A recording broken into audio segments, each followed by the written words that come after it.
The future belongs to those who learn more skills and combine them in creative ways.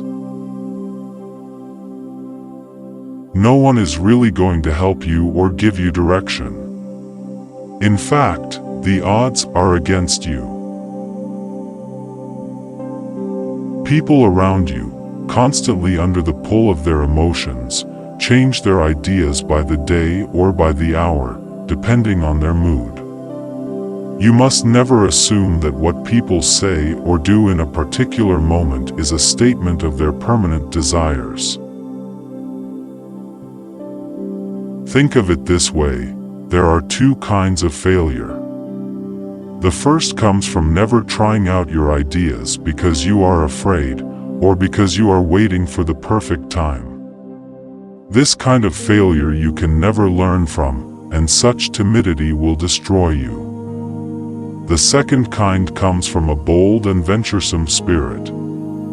If you fail in this way, the hit that you take to your reputation is greatly outweighed by what you learn. Repeated failure will toughen your spirit and show you with absolute clarity how things must be done. The time that leads to mastery is dependent on the intensity of our focus. In the future, the great division will be between those who have trained themselves to handle these complexities and those who are overwhelmed by them, those who can acquire skills and discipline their minds, and those who are irrevocably distracted by all the media around them and can never focus enough to learn. Become who you are by learning who you are. It is in fact the height of selfishness to merely consume what others create and to retreat into a shell of limited goals and immediate pleasures. You must understand the following: in order to master a field, you must love the subject and feel a profound connection to it. Your interest must transcend the field itself and border on the religious. If we experience any failures or setbacks, we do not forget them because they offend our self-esteem. Instead, we reflect on them deeply, trying to figure out what went wrong and discern whether there are any patterns to our mistakes. Everything that happens to you is a form of instruction if you pay attention. The most effective attitude to adopt is one of supreme acceptance. The world is full of people with different characters and temperaments. We all have a dark side, a tendency to manipulate, and aggressive desires. The most dangerous types are those who repress their desires or deny the existence of them, often acting them out in the most underhanded ways. Some people have dark qualities that are especially pronounced. You cannot change such people at their core, but must merely avoid becoming their victim. You are an observer of the human comedy, and by being as tolerant as possible, you gain a much greater ability to understand people and to influence their behavior when necessary.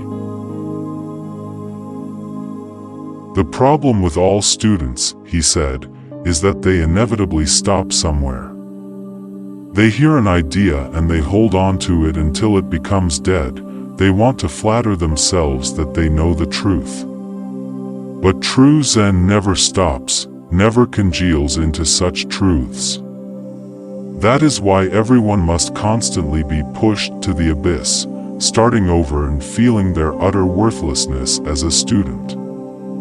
Without suffering and doubts, the mind will come to rest on clichés and stay there, until the spirit dies as well. Not even enlightenment is enough. You must continually start over and challenge yourself. The conventional mind is passive. It consumes information and regurgitates it in familiar forms. The dimensional mind is active, transforming everything it digests into something new and original, creating instead of consuming. Become who you are by learning who you are. What he meant is the following. You are born with a particular makeup and tendencies that mark you as a piece of fate. It is who you are to the core. Some people never become who they are. They stop trusting in themselves. They conform to the tastes of others, and they end up wearing a mask that hides their true nature. If you allow yourself to learn who you really are by paying attention to that voice and force within you, then you can become what you were fated to become, an individual, a master. If you go at your work with half a heart, it will show in the lackluster results and in the laggard way in which you reach the end. If you are doing something primarily for money and without a real emotional commitment, it will translate into something that lacks a soul and that has no connection to you. If you are excited and obsessive in the hunt, it will show in the details. If your work comes from a place deep within, its authenticity will be communicated.